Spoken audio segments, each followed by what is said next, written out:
मठरी तो अक्सर हम बनाते हैं, लेकिन आज मैं आपके साथ शेयर करने वाली हूँ मीठी मठरी की रेसिपी, जो खाने में बहुत ही मजेदार लगती है। और इसकी परतें तो ऐसी है कि आप एक एक परती इसकी गिन सकते हैं। बहुत ही बढ़िया ये मीठी मठरी बच्चों के साथ बड़ों को भी बहुत ही पसंद आने वाली है। Hello friends, kitchen craft recipe में आप सभी का बहुत बहुत स्वागत है। तो चलिए आज की मज़ेदार रेसिपी बनाना शुरू करते हैं। मठरी बनाने के लिए यहाँ पर मैंने 2 कप मैदा लिया है। मैदा मैंने पहले ही छान कर रख दिया था। मैदा छान लेने से क्या होगा कि अगर इसके अंदर कोई भी लम्स या गुठलियां है तो वो निकल जाएंगे। मैंने जो कप मेजरिंग का लिया था ना, वो 250 ml का था। अब इसके अंदर हम डाल देंगे नमक। तो नमक आप अपने स्वाद के हिसाब से डालें। और 1/4 कप यहाँ पर मैंने घी लिया है। तो घी यहाँ पर मेरा ज्यादा पिघला हुआ नहीं है। अगर आप पिघला हुआ ले रहे हैं तो थोड़ा सा ज्यादा क्वांटिटी में ले। तो 2 कप मैदा है तो उसमें हमें 1/4 कप इस तरह का घी डालना है। अगर मेल्टेड ले रहे हैं तो थोड़ा सा ज्यादा कर देना। मिक्स कर लेंगे। मोहन हमें इसमें अच्छी तरह से चाहिए, यानी कि मुट्ठी हमारी बननी चाहिए, उतना मोहन हमें लेना रहता है। और जब भी आप कोई मीठी चीज बनाते हैं ना, तो अगर उसमें नमक मिला देंगे ना चुटकी भर सा, तो वो और ज्यादा मीठी लगेगी। अब हम क्या करेंगे कि थोड़ा थोड़ा पानी डालकर आटा लगा देंगे। तो आटा हमें न ज्यादा सख्त लगाना है न ज्यादा नरम। तो पानी हमेशा थोड़ा थोड़ा मिलाते जाए और आटा गूंद दे। इसमें से चाहे तो आप नमकीन वाली मटरी भी बना सकते हैं, लेकिन नमकीन मटरी तो अक्सर हम बनाते ही है। तो जब त्योहारों के दिन होते हैं तो कुछ मीठा खाने का मन करता है, तो ये आप मीठी मटरी बना सकते हैं। तो आटा देखिए मैंने गूंद लिया है, और ये ना ज्यादा सख्त है ना ज्यादा नरम।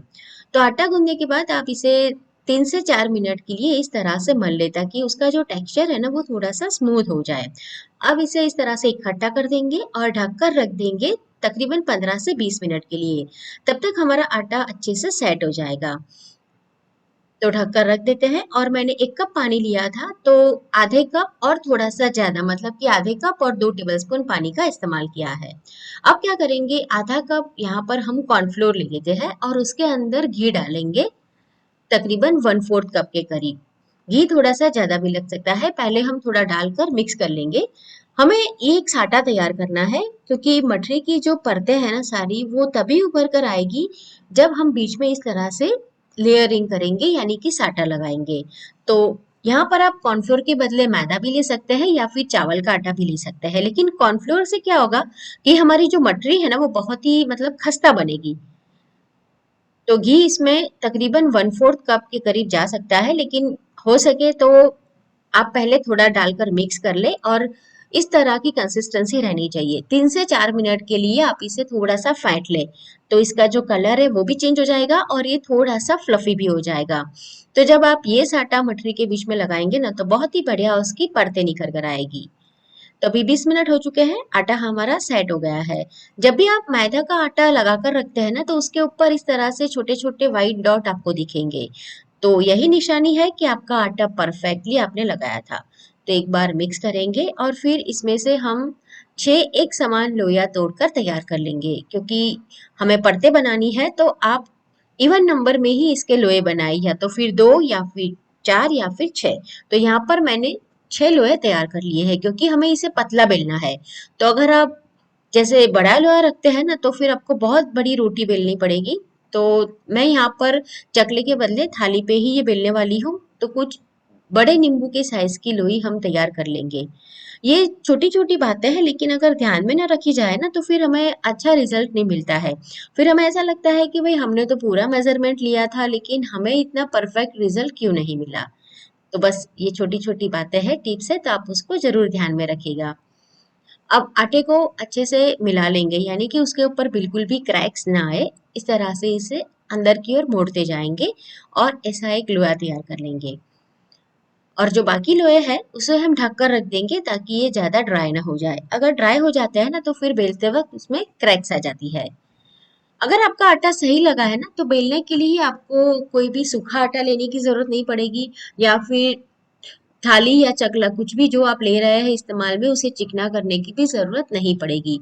तो इसे हम पतला पतला बेल कर तैयार कर लेंगे। और ध्यान रहे कि आपकी ये जो रोटी है ना बड़ी वाली हम जो बेलने वाले हैं, वो एक जैसी होनी चाहिए। मतलब कि ना किनारों से मोटी ना किनारों से पतली, बीच में मोटी बीच में पतली, ऐसी नहीं होनी चाहिए। पूरी जो गोलाई है ना रोटी की वो एक जैसी रहनी चाहिए। तो देखिए मैंने इसे अभी इस तरह से बड़ा सा बेल कर तैयार कर लिया है। मैं आपको बताती हूँ, तो देखिए कितनी पतली मैंने ये बेल कर तैयार कर ली है। अब क्या करेंगे, इसे एक प्लेट में हम रख देंगे। तो इस तरह से जो 6 लोहे हमने तैयार किए हैं उसमें से 6 रोटी बनाकर तैयार कर लेंगे। अगर आपका आटा थोड़ा सा भी मतलब नरम है तो बीच में आप थोड़ा सा सूखा आटा डाल दीजिएगा, ताकि जो रोटी है ना एक दूसरे के साथ चिपके नहीं। मेरा आटा है उसमें मुझे जरूरत नहीं है। अब क्या करेंगे कि रोटी जब सारी 6 की 6 बेल ली जाएगी तब हम जो साटा तैयार करके रखे थे ना वो रोटी के ऊपर स्प्रेड करेंगे। साटा आप जब भी स्प्रेड करने जाए तो इस तरह से चला ले, ताकि वो थोड़ा सा और लिक्विडी हो जाए। जब आप साटा तैयार करके रख देते हैं ना तो थोड़ा सा वो जम जाता है। तो रोटी के ऊपर हम ये स्पैचुला से जो साटा तैयार किया था वो लगा देंगे। आप चाहे तो हाथों से भी लगा सकते हैं या फिर ब्रश का भी इस्तेमाल कर सकते हैं। तो ये साटा चारों ओर हमें एक जैसा लगाना है और पूरी जो रोटी है उसको सभी पार्ट उसके ऊपर के जो है ना वो कवर हो जाना चाहिए। तो इस तरह से हम तैयार करेंगे, उसके ऊपर दूसरी रोटी रखेंगे। तो हमने 6 रोटियां तैयार की थी तो 3-3 की हम बैच तैयार करेंगे। तो एक रोटी के ऊपर साटा लगा दिया, उसके ऊपर दूसरी रोटी रखेंगे, फिर उसके ऊपर भी हम साटा लगा देंगे और फिर उसके ऊपर तीसरी रोटी रखनी है और उसके ऊपर भी साटा लगाना है। तो इसीलिए हमने साटा ज्यादा बनाया है। तो देखिए दूसरी रोटी के ऊपर भी मैंने लगा दिया और तीसरी रोटी भी रख दी, उसके ऊपर भी साटा लगा दिया। अब इसे हम रोल करेंगे। तो रोल आपको टाइटली करना है। अगर आपने टाइटली इसे रोल नहीं किया ना तो क्या होगा कि जब आप इसे फ्राई करने जाएंगे ना तो ये परतें हैं खुल जाएगी। मतलब फ्राई करते वक्त परतें खुलती है लेकिन एक दूसरे के साथ ज्वाइन रहती है, पूरी परतें खोल के तेल के अंदर बिखर नहीं जाती है। तो रोल को आप थोड़ा सा टाइटली ही रोल कीजिएगा। तो इस तरह से हम तैयार कर लेंगे। जब ये रोल तैयार हो जाएगा तो इसे हमें थोड़ा सा और प्रेस करके बेलना है। तो ये थोड़ा सा और इस तरह से लंबाई में मोटा होता जाएगा। ऐसा करने से क्या होगा कि जो किनारे हैं ना वो भी एक दूसरे के साथ अच्छी तरह से स्टिक हो जाएंगे और ये थोड़ा सा पतला भी हो जाएगा। तो और बाकी जो 3 रोटी बची है उसमें से भी हम इसी तरह से रोल तैयार कर लेंगे। तो 2 कप अगर आप मैदा ले रहे हैं तो ऐसे 2 रोल आपके तैयार होंगे। अब किनारों से पहले हम कट कर लेंगे। अब देखिए इस तरह से आप कट कीजिए, जैसे मैं उंगली और अंगूठा रख रही हूँ ना उसे आप पकड़ कर रखिए, नहीं तो क्या होगा कि इसके जो सारे लेयर है ना तो वो प्रेस हो जाएंगे। तो ऐसे सारे पीसेस हम कट कर लेंगे। कट करने के बाद इसे थोड़ा सा ऐसे तिरछा हम प्रेस करेंगे ऊपर से, यानी कि स्लांटिंग मोड में प्रेस करेंगे, ताकि ये जो लोहे है ना जब हम बेले तो उसकी जो सारी परतें हैं ना वो निखर के आ जाए। तो ऐसे हमें इसे प्रेस करना है, ऊपर से आपको सीधा नहीं लेकिन थोड़ा सा टेढ़ा आपका जो हाथ है ना वो रहेगा। फिर इसे 1 से 2 बेलन आपको इस तरह से बेल कर तैयार कर लेना है।